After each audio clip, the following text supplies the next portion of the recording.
Welcome to Mental Junk Food Live, where we talk about all things comics, sci-fi, horror, fantasy, pop culture, and everything in between. And today, we're going to be talking about all things Wildcat. Okay, and I'm going to be telling you about kind of who Wildcat is, what it's about, why you should be interested in it, and just the whole universe of Wildcat, kind of going back into the history of the creation of the character, all the way up to now, and kind of what I have in store with the comic and all that good stuff. So let me go ahead and cue this music out and get this all situated. I'm clicking this, clicking that, clicking a little bit of everything here. You have to give me a minute. Okay. Alright, I'm ready to rock. Excellent, excellent. Now, for anyone that's watching this, a bit of a warning beforehand, an ominous warning. My laptop crashed moments before I tried to go live earlier. It kind of overheated. So, if I disappear unexpectedly, it's because of one of two things. Either my laptop crashed again, or my son, my 2-year-old son, right there. My 2-year-old son is probably woken up in the middle of the night and he wants his daddy. So, one of those two things. With that being said, let's go ahead and let's get on with the show. So, let me see if I can do this transition right. The last time I did the last live show, I kind of messed up because I wasn't doing my transitions, and so you didn't get to see a lot of the thumbnails and stuff that I had prepared beforehand. But that's just the way it goes, I guess. There we go. There we go. That looks nice. Doesn't that look nice? And let me check my live dashboard. So far, no one is watching, but that's okay. That's all right. All right, now let me see. Now, what am I going to show you guys here? How am I going to get started with this? I think the best way to get started is let's go ahead and let's get rid of this Wildcat corner box. And what I'm going to do is I'm going to pull up an iconic image for me personally of Wildcat. So I think it's the best way to kind of get started. Let's do this. And I don't think we really need studio mode anymore, so let me get out of that. There we go. This will be much simpler, so hypothetically I should be able to just click a few things and share things with you easier. So what you're looking at is Wildcat as I drawn him back in 1995, 94, somewhere in there. I'm not really for sure. This is a character that I've had earlier than that, from the early 90s. And Wildcat is pretty much the culmination of pop culture and comics in the 90s that was going on, and a lot of stuff. I mean, everything from Wolverine, Hulk, Spawn, Pit, The Crow, Savage Dragon. I'm missing so much stuff. There's so much stuff that influenced Wildcat. Everything that I thought was cool, it got crammed into the character in one way or another. And then there was like a lot of stuff from movies and animation. Tank Police, the anime, which is great. I recommend you check it out. Army of Darkness. Evil Dead, the Ash character. He was an influence. A lot of the trauma films. Stuff like Toxic Avenger. A lot of off the wall stuff went into the influence of the character. A lot of John Carpenter films I feel like influenced the character. And stuff like Escape from New York, Escape from LA, and what have you. But anyway, this drawing that you're looking at right now, this was drawn sometime back in 94, 95. And when I drew this, I had created many iterations of Wildcat, throughout the years back then. And when I drew this, I thought this was the coolest thing ever. I still like it. I still have a fondness for it. And actually, this design, I'll bring it back in the future. So it's going to be really interesting to see how I draw this with the way that I draw now compared to how I used to draw back in the 90s. So, but anyway, this Wildcat version, you know, if it was a toy, if it was an action figure, I would refer to it as the Battle Cat. Something like that. He's the Battle Cat version.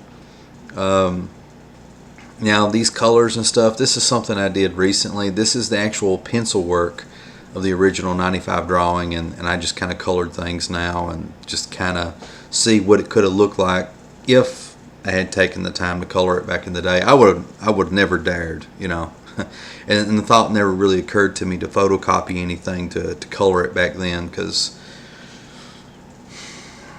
I don't know, common sense is not something that bodes well with me for whatever reason.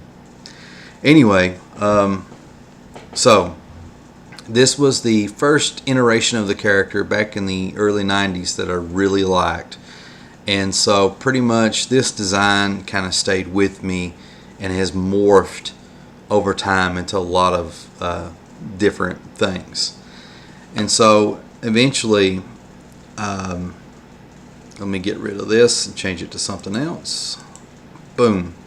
Alright, so don't judge me. I know the proportions are extremely out of whack. This is my own personal private sketchbook. You know, it's kind of, I like this back view. If you're looking at it, the back view of Wildcat, I think that's excellently proportioned, at least to my eyes. Now this front view, not so much, but hey, it's the idea that counts, you know. And so I kind of toyed around with colors and faces and giving him a more slimmed down and sleeker look, something that would be a little bit quicker to draw than the original 95 design that I did way back in the day. And when I was doing the first issue of Wildcat, when I was working on it, for those that don't know, I was a participant and a supporter and part of the community of 100 Days of Making Comics. And for those that don't know, 100 Days of Making Comics is where you take 30 minutes out of your day, every single day, and you just draw, write, color, ink, letter, you do whatever toward making or working on your own comic.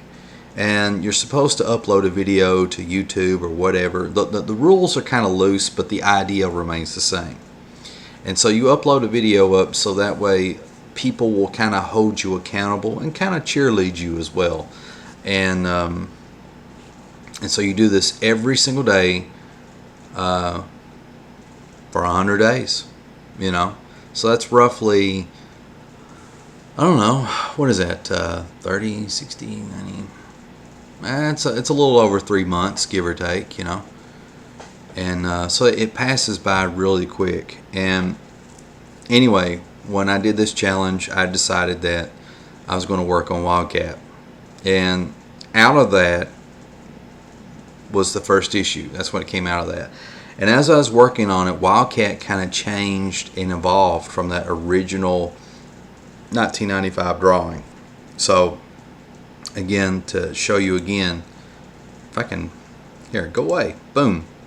So here you see him, he's got all these spikes on there, a lot of Spawn stuff, some Pit stuff, Ghost Rider looking stuff, some Age of Apocalypse stuff. I love the Age of Apocalypse storyline in the X-Men. You got some Rob Liefeld things going on here, and I mean just all that good stuff. Got all that. It's pretty cool. Well, I don't know. You just might not think it's cool, but I like it. And he's got his crouch protector here and pouches. You gotta have pouches, or it's just not gonna work. So anyway, it went from this to this, a more streamlined look. And so I continued to work on it, kind of getting the look down, you know, of where I was going with it. And as you can see, this was done back in 2017. So 2017 is kind of an important date to me because that's when my son Cooper was born. And so I coincide the birth of the first issue of Wildcat with the birth of my son. So and it gives an added dimension to it. Let's see. Boom, boom. What else we got here? I hope you all are seeing this. Let me check this out here. Yeah, you're seeing it. Okay, let me get off of that. Alright, so eventually when it happened was WILDCAT morphed into what you see here. Hopefully it isn't too blurry. I'm looking at the live stream and things look a little blurry. That's alright. I hope you can hear me. So anyway, WILDCAT morphed into this, and there's a couple of reasons why. As I was drawing him, you know, I got worried, I got concerned. You know, is this character original enough? You know, is he different enough? Because, you know, I don't want nobody to say that he's a knockoff of this or that. And if anybody says it, you know, I'm not going to get offended, because, you know, that's how you feel, and that's your opinion. Your opinion is just as valid as anyone else's. But as I was working on him, I was like, for some reason, I decided to give him a rock arm. And then I struggled over the colors of the rock arm and stuff like that. I finally just settled on red, which they could have been orange. I think orange would have been a cool color too, but I settled on red because I thought the color really popped out. Somebody had pointed out to me, you know, Hellboy has a red arm, but Hellboy's mostly red too. So, and I don't know. I think it's different enough, even though that there is a Hellboy comparison in the sense that, you know, he's got his arm and WILDCAT's got his. It just looks cool to me. Now the ears, I felt like WILDCAT needed like an extra little bit, a little extra push to make him even more different. So, for whatever reason, the idea popped in my head that I was going to give him pointy ears. He's never had pointy ears before up until this point. And there it is. He has pointy ears now. And you can't really tell, but he also has a mechanical eye, which is an important part of the story, which you'll see later on. So he's got this Terminator looking eye thing. So there's backstory on that. There's a backstory behind the rock arm. There's backstory behind everything, you know. But the pointy ears, it took me a while to get used to the pointy ears on WILDCAT. And eventually I just got to the point to where I can't really picture him without them now. It's weird, strange how things change over time. So anyway, I think, did I go through them all? Surely not. Let me see here. What do I got? Oh, I got stuff left. Okay, here. So what you're seeing here is a villain of WILDCAT's called the Liquidator. I may have to change that name because the Liquidator is actually a name of something else, I believe, and you probably know what it is. But regardless, this guy's name's the Liquidator. He's one of WILDCAT's rogue galleries. I might not go with this color scheme. I might not go with this outfit per se, but basically he's a floating decapitated head in this liquid, in this suit that keeps him alive, keeps him sustained. And I really don't want to ruin too much, but I guess I'd just go ahead, you know, for anyone that's watching. Basically, the Liquidator, his backstory is he knew WILDCAT back in the day, and he was on some space exploratory mission. You know, he's an astronaut, and that suit is made for extreme deep pressures. You know, that suit is almost impenetrable, sort of invulnerable. You know, it's something that Iron Man would envy. It's made to go, it can handle the depths of the ocean. Now, if you don't know much about the depths of the ocean on planet Earth, the pressure is so immense that it will implode and crush stuff. You know, it's merciless. And so what this armor, for lack of a better word, what this outfit is, it's a pressurized suit that is made to go into the atmosphere of the planet Jupiter. And something went wrong, and it involves an act of betrayal and all these other things. And ultimately, one of the old ones, one of the H.P. Lovecraft gods, got in touch with this guy in the suit, who's called Liquidator right now, and basically changed him, you know, made him different from the inside, made him this undead thing, and gave him a new purpose in life. And regardless of whatever that new purpose is and whatever that mission is he is to fulfill, he has a deep hatred for the character Wildcat. So he's going to pop up very soon. He's not in the first issue, but he'll be like in the second or third or something like that. So let me get off that. Okay, what you're looking at now is the Fox next to Wildcat. And the Fox was a character that I created for the first issue, and the way that came about was I was trying to think of a way to introduce Wildcat to people and how the first issue would go. And then I had a stroke of inspiration.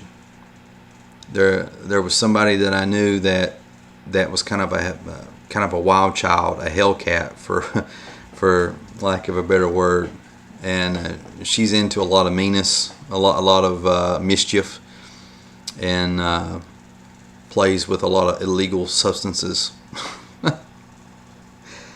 And then I thought, you know, that this girl was such an inspiration. You know, I started thinking about her life and everything, and so I took the idea of that and mixed in a lot of different elements to create an original character. And her nickname is called the Fox because she wears a fox hoodie. Yeah, it's still tentative because I'm working on the script, you know. But this Fox character was a creation that came about as of 2017, and she's basically a way to introduce the character Wildcat. So you're kind of learning about the character Wildcat through her eyes. I really like the way the X-Men cartoon used Jubilee as the way to introduce you to the X-Men. So as Jubilee learns about the X-Men, so do you, you know. So I wanted the Fox to kind of do the same thing. The only bad thing about that approach that I did with the first issue is she kind of hijacks the comic and it becomes a little bit more about her. So as a writer, it's kind of challenging to flip that now when it comes to the second issue. But I'll fix it. So, what else? What else have I got to show you guys? Okay, well, there's the cover. I think that's it. Let me make sure. Yeah. Sorry. So, you kind of get a gist of the process that I went through with the first issue, and a lot of things how it came together. So, what is Wildcat actually about? What's the story? So, as I'm typically so well prepared for a lot of the stuff that I do, let me find the synopsis. I can't pronounce nothing that I typed up. Okay, let me exit out of that. There we go. Alright. More than a decade has passed since they murdered the man called Wildcat, and now he's back, with no memory of who he is or why he's different, or why so many still are out to kill him again. He's taken in by a young misfit nicknamed the Fox, and the two form a bond, and together they explore Wildcat's mysterious past that may lead to the salvation or the destruction of our world. It is a story of discovery and redemption, complete with Lovecraft lore, the criminally insane, superpowered beings, ninjas, and the supernatural, and a small town caught in the middle. So that in a nutshell is kind of what it's about. But let's get into specifics instead of letting it be a little vague. All right, so basically Wildcat was a guy that got killed anywhere from 10 to 20 years ago, give or take. And he was killed by a lot of people that were his friends. And his friends were all bad people because he was a bad person himself. And it takes a lot to kill Wildcat. And so these people must be pretty good at what they do. They thought they had killed him because they had blew his brains out. And so Wildcat was buried in somebody else's grave in an old cemetery that's long forgotten and overgrown. Many of the people that visit the cemetery years ago are dead themselves. And so it's a forgotten cemetery. That there are such things, you know. And so Wildcat was buried in a grave that's probably over 100 years old for all we know, something like that. And there he remained for over a decade. Meanwhile, the fox in our present time is running through these dark, scary woods at night being chased by these hoodlums because she has something that's important to them. She's taken something and they want it back. And in the ruckus of them making so much noise, it triggers something in Wildcat that wakes him up from the grave, and he claws himself out, and then eventually he beats up the hoodlums. One of them gets away, and that's kind of like the start of how him and the fox meet. And so she's sort of like his Robin, like Batman and Robin. She's sort of like that to a certain degree. So the story takes place in a small town, and if you ever seen small towns in television or in movies or TV series, think of Twin Peaks. Think of the Andy Griffith Show. Think of Walking Tall. That type of small town. Okay. And like all three of those examples are really good, giving you an idea of the type of characters that's in a small town and the type of environment that we find ourselves in. And in the universe that I've crafted here, there are superpowered beings, and they're starting to pop up and with more frequency. And people don't really know why that is happening. It's a strange occurrence. Now, all this stuff is tentative because I have to get stuff fleshed out, and so many people are putting out movies and television and different properties that they're beating me to my ideas. Does that make sense? Do you ever come up with a character or a concept and somebody else beats you to it, even though you came up with it on your own without, Well, anyway, so there's superpowered beings popping up all around the world, and nobody knows why or why it's happening.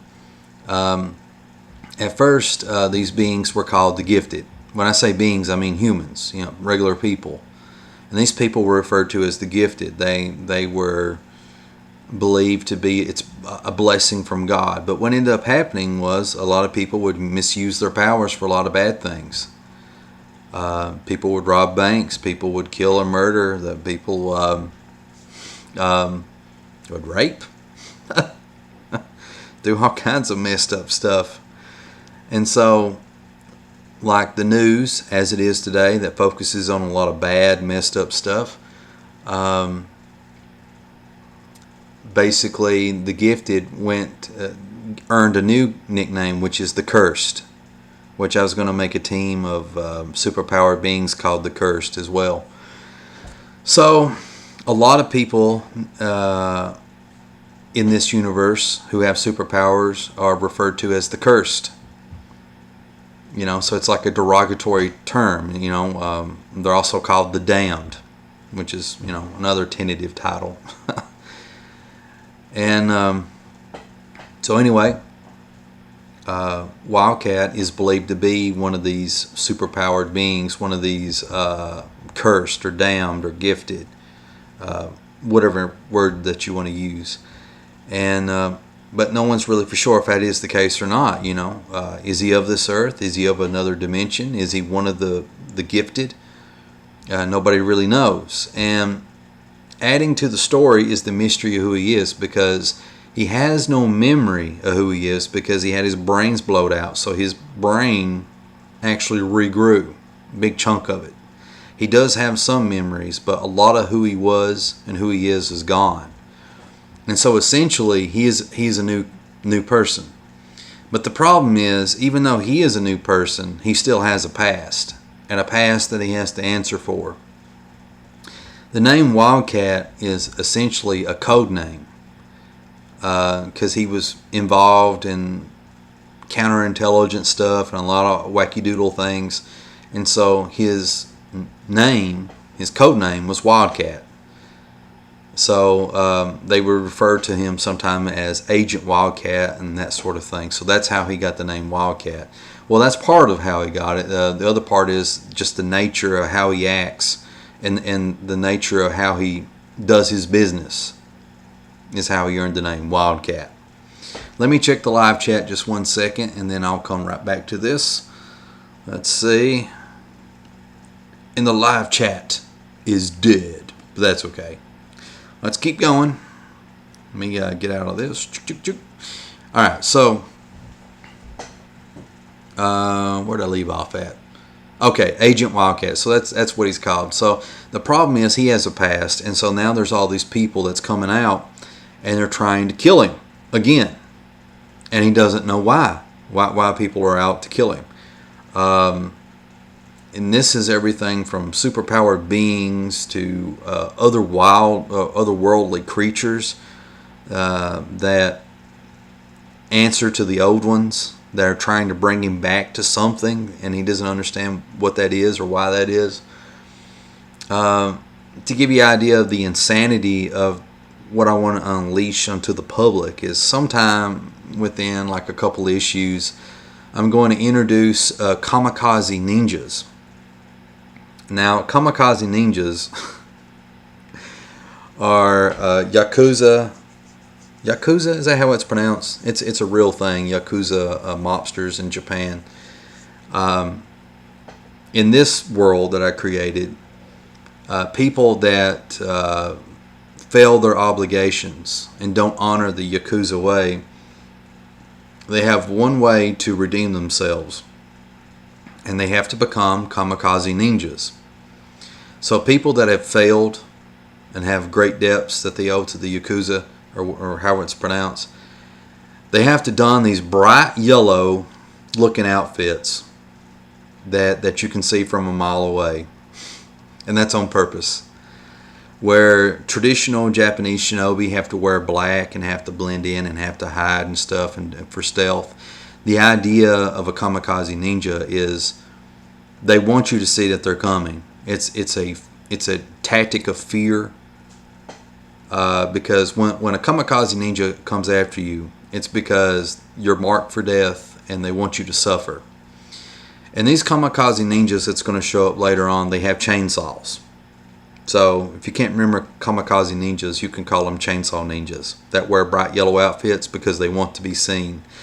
And so they still have to practice their stealth in broad daylight, wearing these bright yellow outfits and these very loud, noisy chainsaws. But anyway, so he's a marked man from a lot of different groups and a lot of different agencies, and so these chainsaw ninjas are another group that's hunting Wildcat. And so anyway, he gets in a lot of mischief and a lot of mayhem. He learns a lot about his backstory as each issue progresses. And there's also a backstory to the misfit nicknamed the Fox, the girl that we talked about earlier. See if I can pull her up here. Where? Oh, there she is. This girl right here. That's, giving the there speech or whatever to Wildcat. That girl, she has her own backstory, because she's involved with drugs, small town politics for one reason or another. I mean, I'm not saying she supports candidates or nothing like that, stupid, but I'm just saying that she is involved with a lot of crooked stuff that's going on in that county. A lot of crooked politicians and stuff. So she finds herself in the mix of that. I guess that's what I mean to say. And she also has a painful backstory that Wildcat comes to find out as it develops, And the two of them have a lot of wounds that they have to heal, a lot of people that they have to make amends to, a lot of people that they've hurt. And so it is a story of redemption. It's a story of kind of soul searching. Because Wildcat, in his backstory, as he learns about it, he wasn't a good person. He was a bad person. He done a lot of wicked, evil things. But he's not that person anymore, right? Because of the fox and the new group of people that surround him, he starts to change. He goes through a new character arc.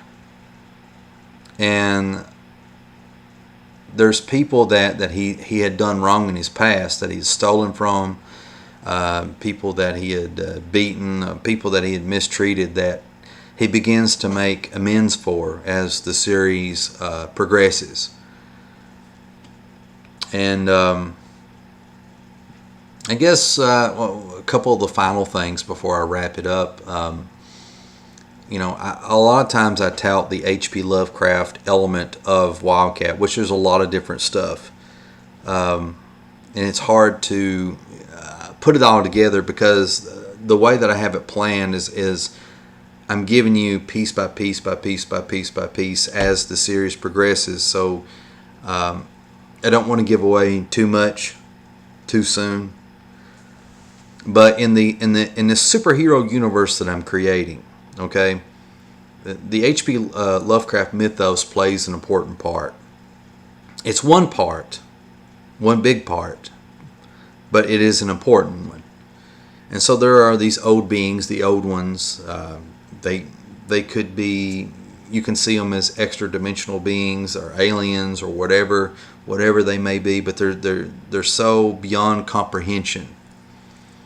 And their needs and wants can sometimes be crude or beyond our understanding. And they have something that they want from Wildcat too. And the thing is, Wildcat plays a central role in trying to save the world because the old ones have plans for this world. Not just this world, but many worlds in the bigger scheme of things. And so I'm going to be introducing a lot of the old ones. I'll be creating new H.P. Lovecraft inspired gods or characters. And I will also show how it influences a small town. There'll be people that be possessed by the evil entities. There will be like weird little evil entities that's going to show up. I'm going to have giant ladybug monsters. It's giant ladybug monsters that are going to show up in this comic. There's going to be a guy, for lack of a better word, whatever. There's going to be a character that's going to show up that's called, for lack of a better word, there we go. I may change his name later, Dr. Terror. And Dr. Terror, that's like a French last name. Not actually, but in my comic book is. And it's kind of a steampunk thing because Dr. Terror was, he's like from the 18th, early 19th century, France. And, he did a lot of experiments and stuff like that too. And like how the Liquidator was influenced by one of these H.P. Lovecraft gods, so too was Dr. Terror. Okay? And so he's going to be a fixture of this comic. So there's going to be a lot of dark stuff, a lot of humor, a lot of action, and a lot of, I guess, drama, for lack of a better word. That's a phrase I'm going to have to find a new way to say.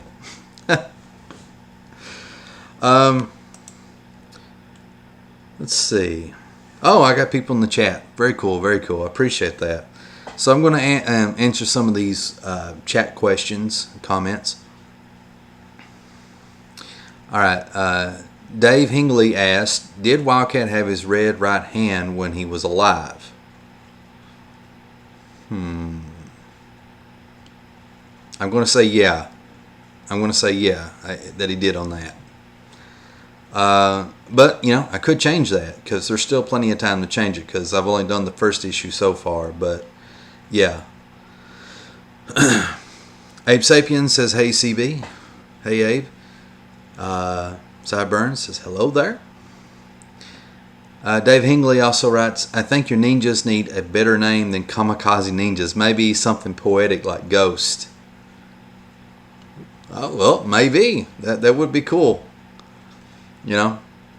I just, I'm not really set on the name Kamikaze Ninjas. It was just, I thought it suited them in the sense that, like the kamikaze pilots during World War II that would crash their planes into the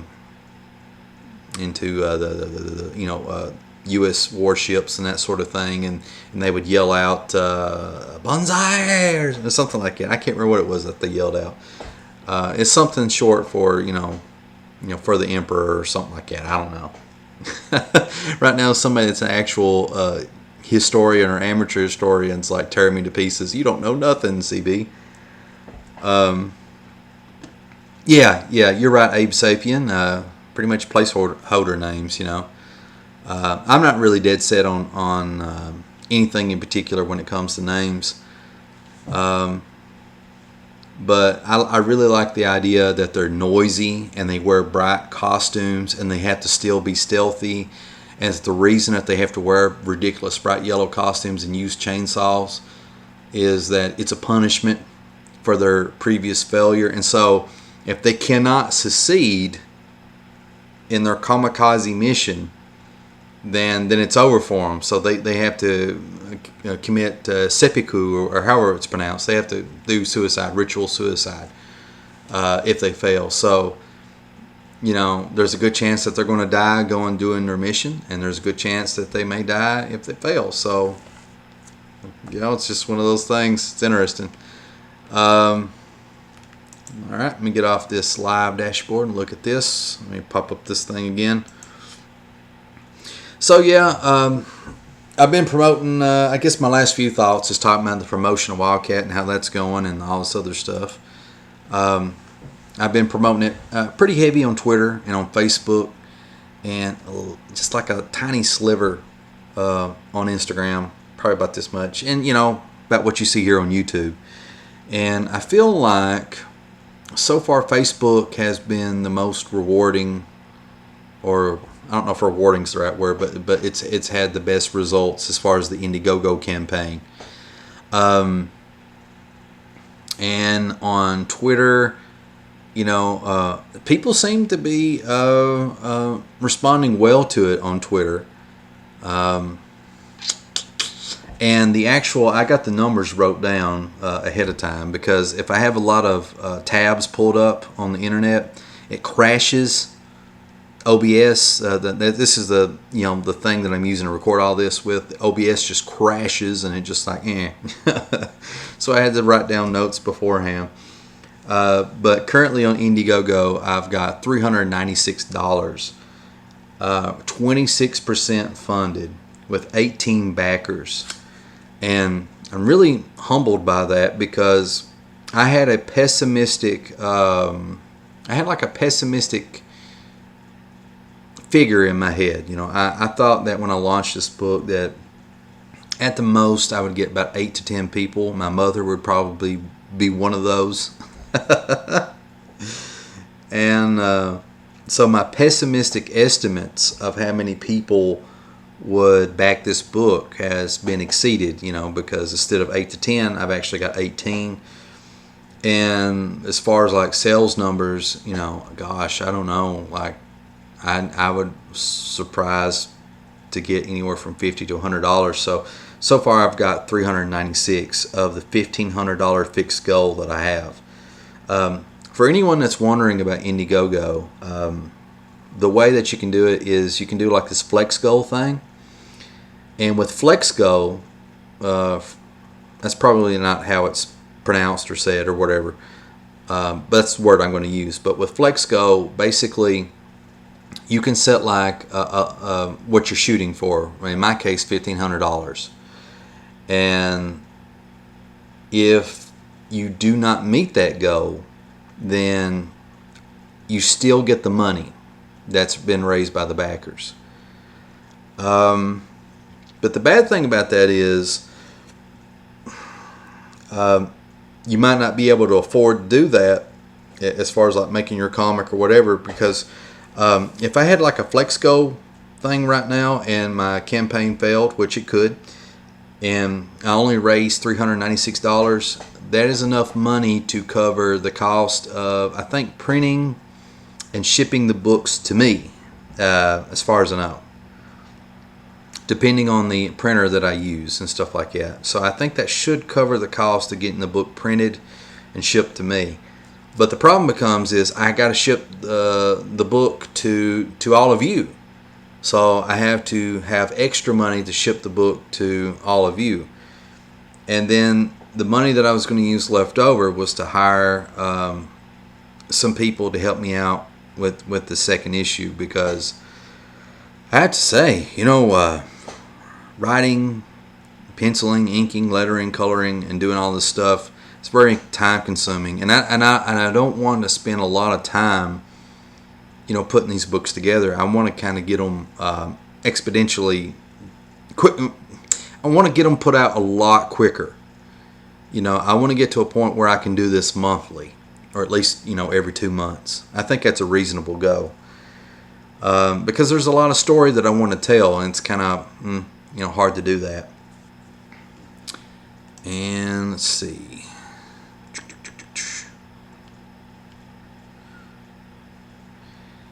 Abe Sapien writes, have you talked with IndieCom TV for more promotion? I don't think I have. I've only started hearing about it here recently, so I really don't know too much about them. But I haven't approached them. They haven't approached me, as far as I know. On my Twitter, I've got like a couple hundred messages from people, and when I say that, okay. First of all, I don't want nobody to get the idea that I'm saying that I'm popular or anything like that. No, I'm not. Anybody can rack up like 100 messages on Twitter, because if you're promoting your stuff and you're talking to people and all this other stuff, it's really easy to do, So I don't delete my messages on stuff, on a lot of things. Some things I do, but most of the time I don't. So I kind of get lost in stuff, because I see the comments that everybody leaves on YouTube and on Facebook and on Twitter and Instagram, and I see the messages, the comments, the tweets, the retweets, the sharing, the likes, and all. I see all that stuff, and I see who does it too, and I kind of get lost in getting back with people, because I'm kind of all over the place. Abe Sapien says, showboater, ha ha. You're doing great and becoming a promotional machine. Yeah. I feel like a machine. I gotta say, one downer thing though is that it's like since 2017, I feel like it's been like a constant go,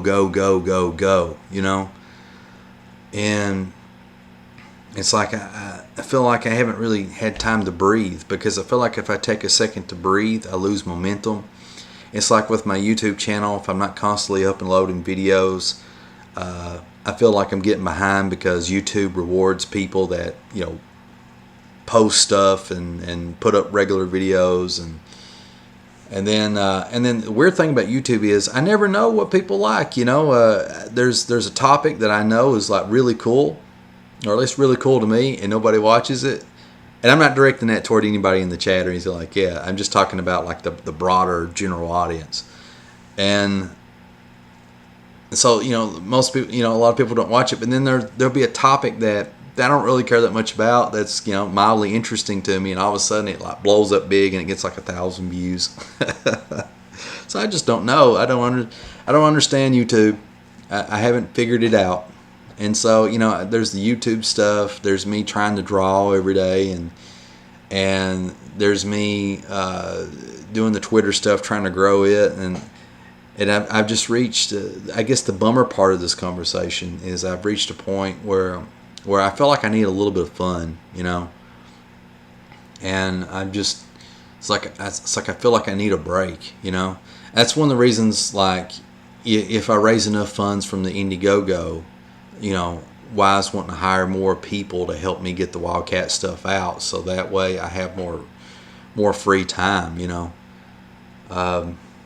because it's like, like right now it's like 3 in the morning where I'm at, I have to wait till my family goes to bed, so so I can spend time with them, and then I do all this work in the wee hours in the morning, and then I go to sleep, and then I get like anywhere from like 4 to 5 hours of sleep, and then I get up and I go to work, and then I just kind of repeat the cycle. It just it gets old. I love it, but every once in a while it'd be nice to have a break. But back on the Indiegogo thing, before I forget, one encouraging thing that I've noticed about the campaign, because it kind of gives you a little bit of statistics on the back end of it, is I have 455 total visits. So what that means is 455 people have went to my Indiegogo for WILDCAT, and they've checked it out. They just looked at it. That doesn't mean that they backed it or they didn't back it. They just went to the Indiegogo. So that tells me that there is an interest for the book. And I think there's still a lot of people that probably haven't pulled the trigger on it because they're waiting to payday, or they waiting until the first of the month for that type of check, or they're waiting to, they're kind of last minute holdouts, and they're waiting to see what everybody else does, that sort of thing. So that's going to be interesting, because I predict when it gets down to the wire on the last 3 days of the campaign, I'm expecting anywhere from 5 to 10 people. I could be wrong. That will back the WILDCAT campaign. So it's interesting to see how that goes. And as far as like promotional stuff as well, I've actually reached out to a lot of big YouTubers,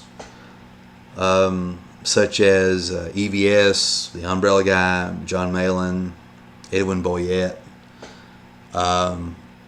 and like, I know one of these guys actually responded back to me and said that they would look at my stuff, but that's been, about it. I don't really expect to get interviewed by any of them, but it would be nice, would be helpful. But I'm pulling out all stops here. I'm like brainstorming. I've even had the idea that if I get so close to maybe getting WILDCAT fulfilled, I was thinking about going to my local community and going to local businesses and seeing if they want to put an ad in the WILDCAT comic.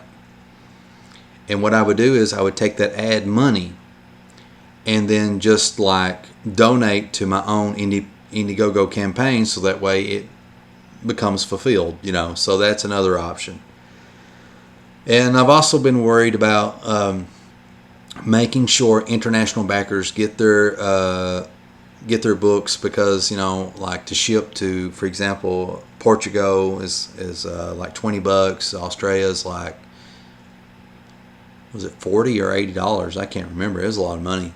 So that that's just in shipping, and so that's something else to think about. So what I thought about doing with that is, if I have X amount, if I have a large amount of American backers, then I will just eat the cost of that and make sure that my European worldwide friends get their books. And if for some reason that doesn't work out, but the campaign gets fulfilled and I got more international backers than I do Americans, well, that's going to be rough in terms of shipping. But I figured that it's going to take a while to get all those books shipped out in that case. So, because I'll be paying directly out of pocket from my day job. So if that comes to that, I'll do that. But I came up with a third plan for that, for paying for international shipping. I thought about in the future, if the campaign gets fulfilled and I have more international backers than I do Americans, what I'll end up doing is maybe I'll do like an Indiegogo or some type of campaign where I will draw like 11 by 17 drawings or whatever for like $100 or something, 120, I don't know, something like that, just so I could pay for the international shipping for all the people that back the book. I will think of something. I'll come up with something, because the way I feel like, if somebody takes a gamble on me, takes a gamble on Wildcat or that comic, I want you to get your book, and you're going to get your book, because to me it's flattering. It's an honor. I don't know, I'm not really doing it justice, the way it makes me feel when people back my book. And I'm telling you right now, I'm like Santa Claus. I make a list and I'm checking it twice.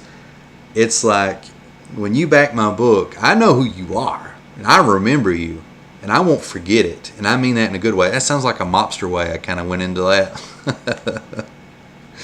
But I won't forget you, and I value you for doing that.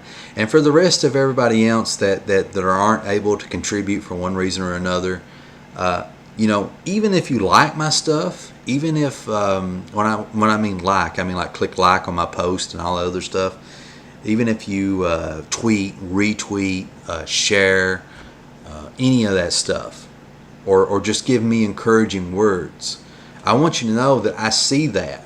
I read each and every post that people send me.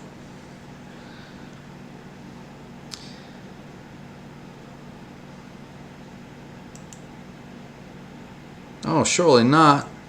Did my stream just end? No. Ain't no way. Ah, I think, yeah, I'm back.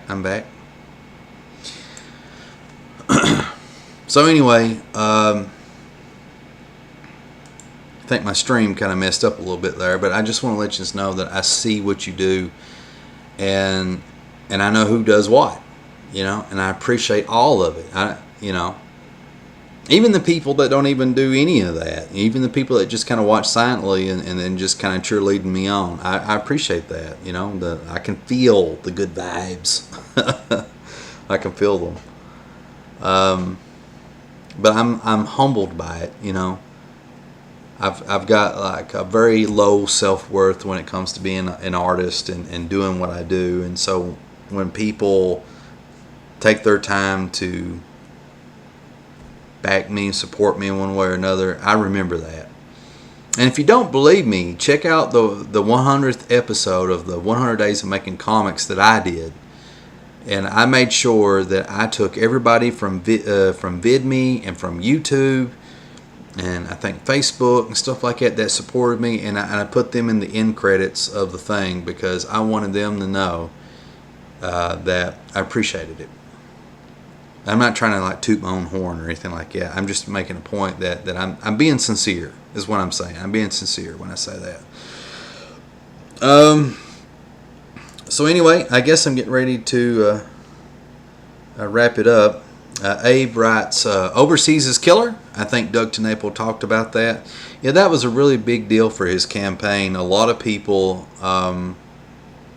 got upset with him because I think he kind of backed out of shipping one of his books overseas. I think it was Bigfoot Bill. I can't really comment on it without actually having a lot of the stuff before me, but it was a really big deal, and it was the start of him leaving the whole Comicsgate crowd. That was like the beginning of the end. Abe Sapien also writes, it freaked out there for a second. He's referring to the the live stream. I think what it is that the OBS studio and being on the internet and all these different things, it's a bit much for my little graphics card to handle, I think.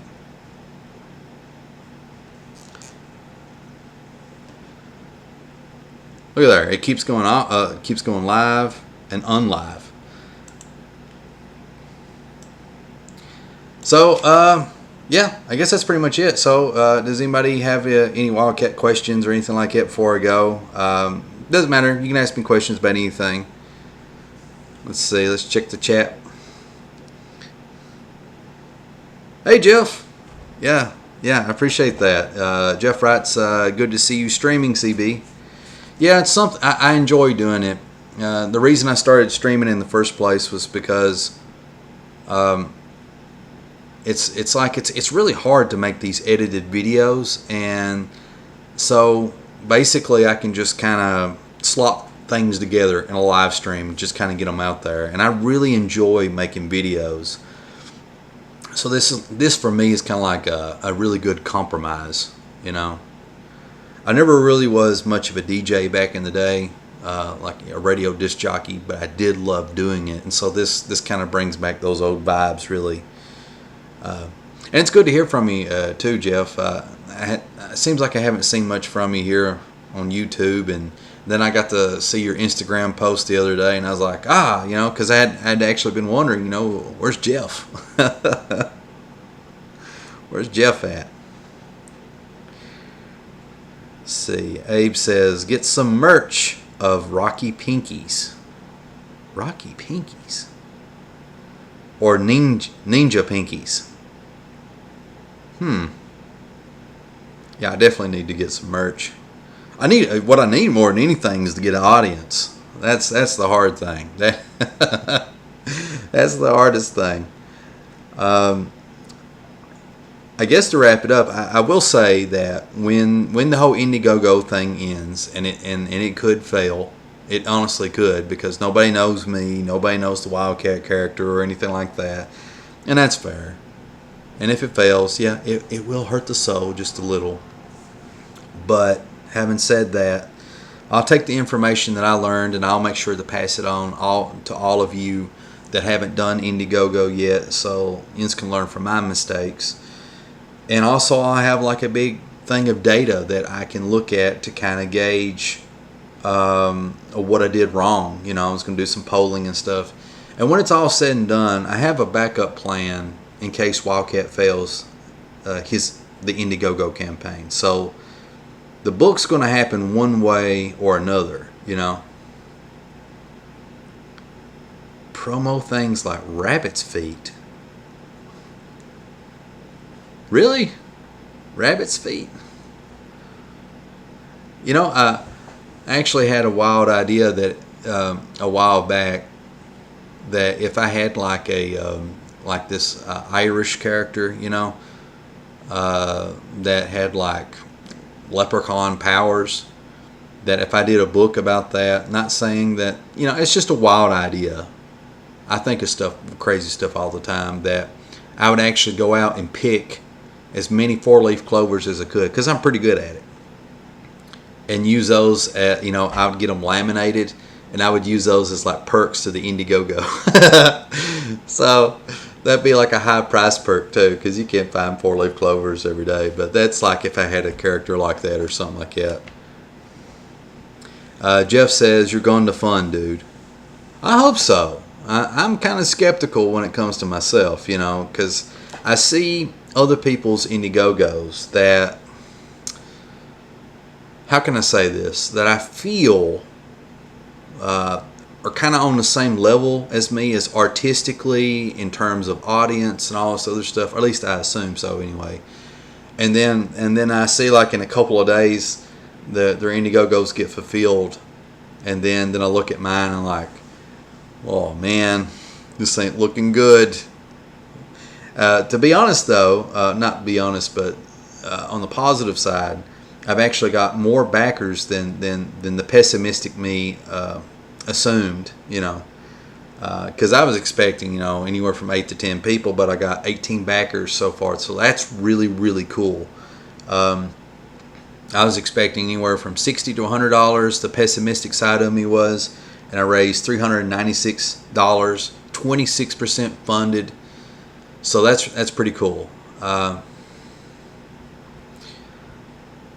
Let's see. Abe Sapien writes, with the Ninja Pinkies, or something like that. It's late. My brain isn't working right. To be honest, my brain doesn't work right most of the time.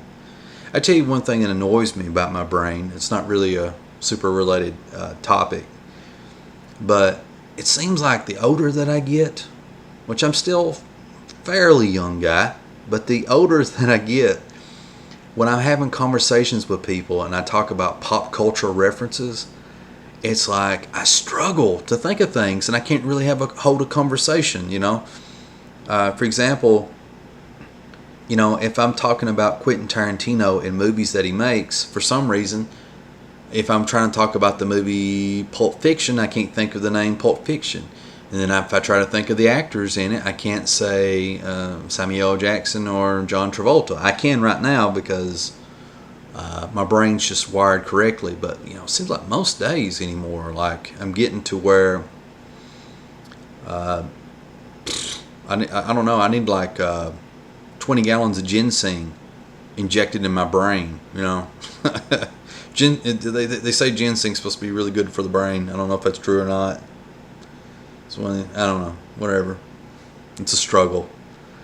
But as far as like merch for Wildcat, getting back to the original topic, circling all the way back to that, I like, you know, there's all kinds of cool stuff that I'd like to have. I want a trading card, so I can do the trading cards myself, and I can also use, you know, art that people send me and use those for trading cards. You know, I have to work that out with them and stuff. You know, I'd want to have, you know, like T-shirts and stuff, so that's easy done. You know, that's no problem. But the more complicated stuff is I want an action figure of Wildcat. That would be so cool. Of his rogues gallery, you know, all the villains that Wildcat fights. So he's got villains like the Liquidator, you know, this guy that wears this pressurized suit that's basically decayed within it. That's the suit that was made for deep space exploration. He hates Wildcat because he's partly responsible for making him that way.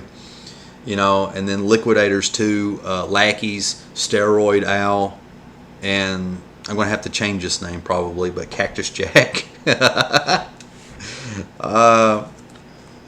You know, it'd be cool, you know, action figures of kamikaze ninjas or Ghost, like Dave had mentioned, you know, earlier.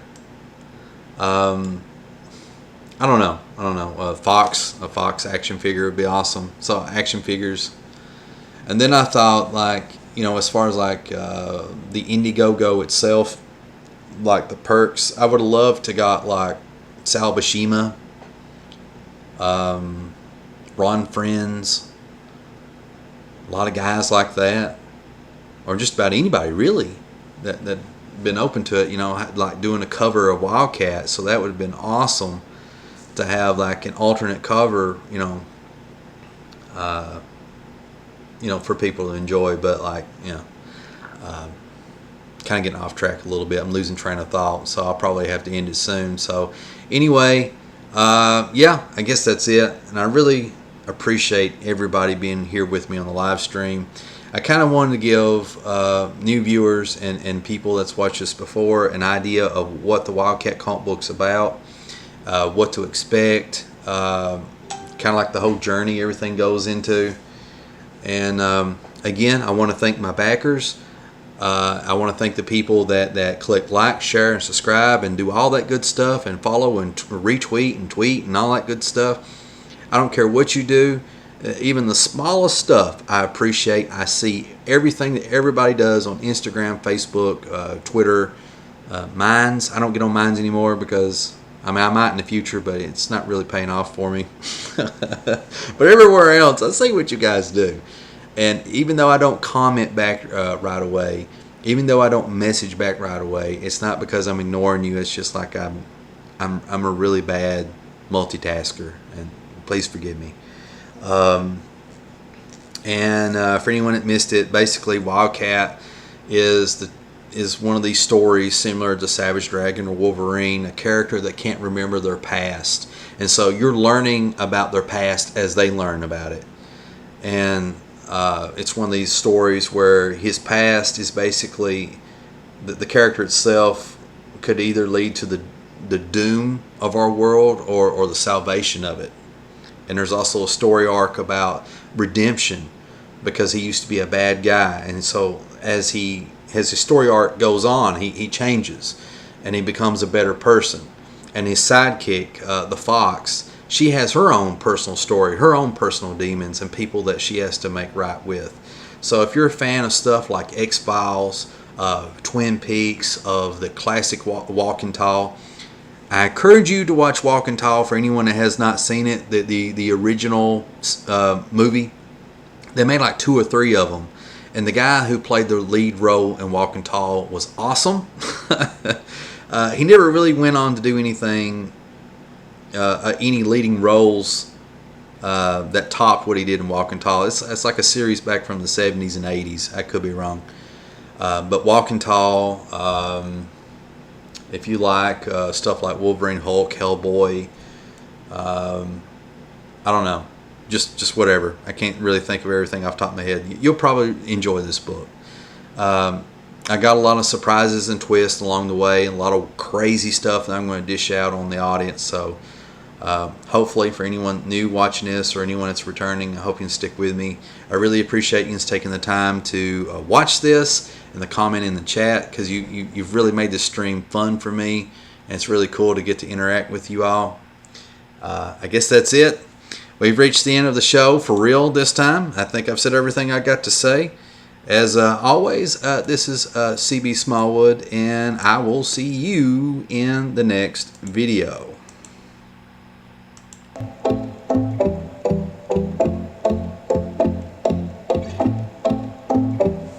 You've been watching Mental Junk Food live on YouTube. This broadcast has been made possible by viewers like you, so be sure to hit like and subscribe to be kept up to date to all our latest videos.